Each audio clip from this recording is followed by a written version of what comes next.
arrives at an astonishing 3-level Victorian with a beautiful wraparound porch with large bay windows, surrounded by police cars, a fire truck, and a van belonging to the Chief Medical Examiner, Dr. Swanson.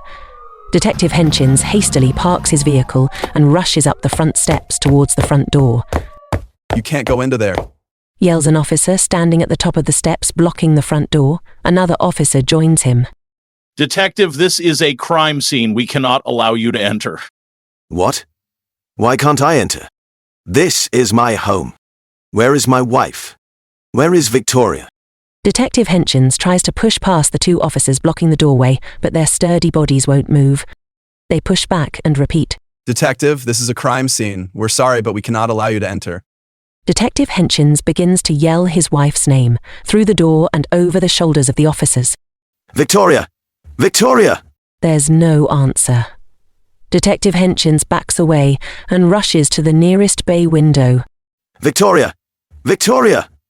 He pauses as he reaches the bay window and glares inside at what used to be an elegant, well-put-together family room, now destroyed by a violent struggle.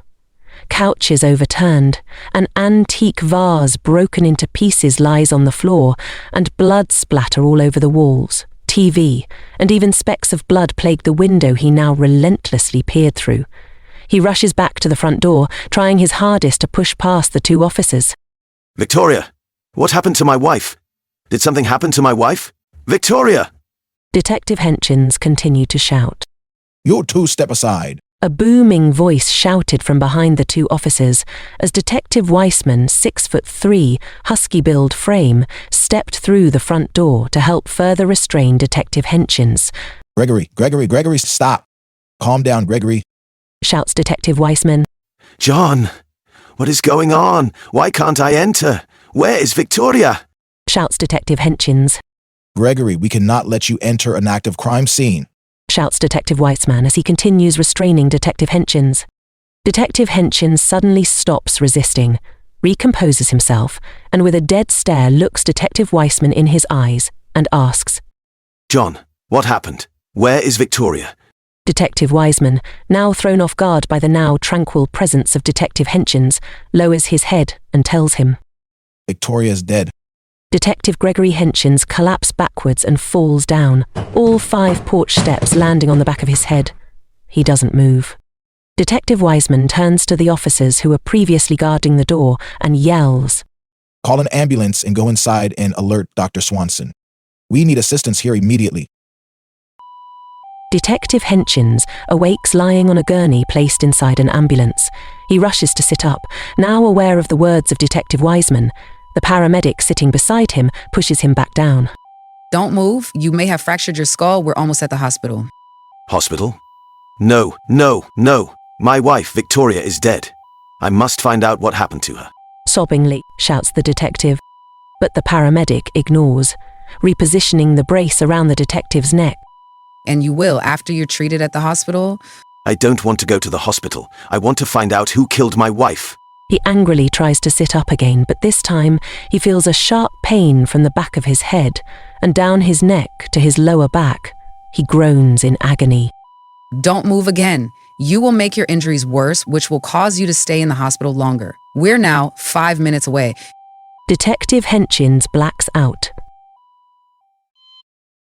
Detective Henchins awakens laying in a bed inside a dark hospital room. The only light was piercing through the window. He sits up and notices he has an excruciating headache. His head was wrapped in a tight bandage. He grabs the remote from beside the bed and buzzes for the nurse. After about 5 minutes, a short brunette nurse enters the room. "Hello, Detective. It's nice to see you awoke. How are you feeling today?" "What happened? How long have I been here? And when can I leave?" The nurse with a grin on her face replies, "Detective, you have been here for 24 hours. You experienced a nasty fall and hit the back of your head pretty hard. You currently have a severe concussion. That explains your slurred speech pattern, and you may even be suffering from some memory loss. You were experiencing seizures when you first arrived, but we did check and there's no permanent injury to your brain. We would like to keep you for at least another 48 hours, just to monitor your progress." Another 48 hours. I'm currently working on an important case. I can't be here for another 48 hours. Has anyone notified my wife, Victoria Henshins? We will definitely notify your next of kin. I know your work is very important to you, but your health determines your life or death. The nurse pointed to a small table next to the bed, crowded with gift baskets, flowers, balloons, and get well cards. Whatever case you are working on, I'm pretty sure someone else will handle it. The people who care about you want you to take this time to get better.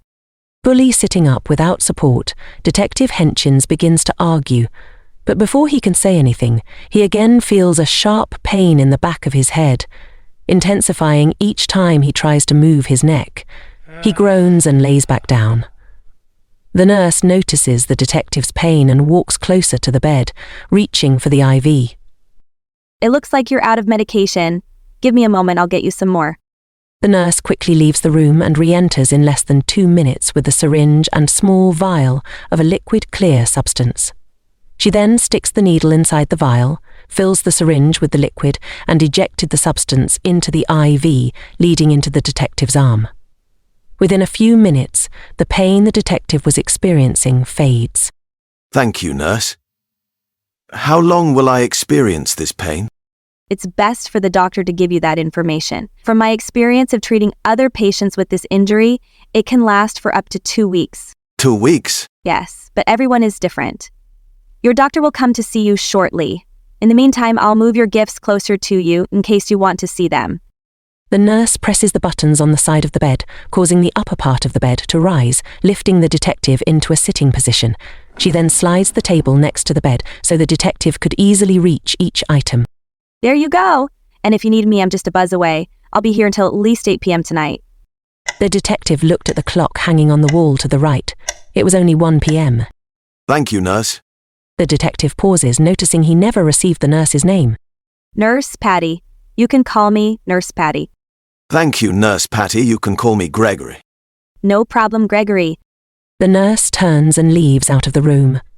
For a moment, Detective Henshins sits in silence, trying to piece together his last moments before awakening in the hospital. Dr. Swanson. I spoke with Dr. Swanson. He told me there was another murder. I remember being home. Why was I home? Suddenly, the detective starts seeing memories of splattered blood. I remember a murder. I remember blood everywhere. But I cannot remember where, who, what, or why. Feeling defeated, the detective closed his eyes and sank his body further into the hospital bed. There's nothing I can do right now, so stop worrying, Gregory. Realizing he doesn't have much memory of the last 24 hours, he decides to distract his mind with the gifts left on the table. The get well cards have all been stacked together. He carefully reaches for them and shuffles through them. Oh, these are all cards from my colleagues on the police force. If my entire department knows I'm injured, then Victoria definitely has to know. I wonder why she isn't here. The detective angrily throws the cards on his lap. He then grabs the remote to call for the nurse, but before he hits the button, he notices one of the cards look odd. There is a card with a smiling monkey and a large banana.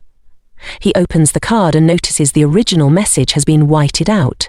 Instead, the card reads, I know you're sad about your loss, but I hope you enjoy the gift basket. Signed, BK. Sad about my loss? What loss? And gift basket? The detective sits the card on his lap and reaches for the gift baskets. There were 3. One was sent from the homicide department, one was sent from Dr. Swanson, and the last only had the initial BK. The detective grabbed the basket with the initial BK. BK? Who is BK? The basket had beautiful dahlias surrounding a banana. As the detective looked closely at the arrangement of flowers, he noticed there was something placed at the bottom of the bouquet. What's that? The detective pulled the flowers out of the basket and discovered a tape recorder. On the front, there was a sticker that read, "To my lovely detective, please play me."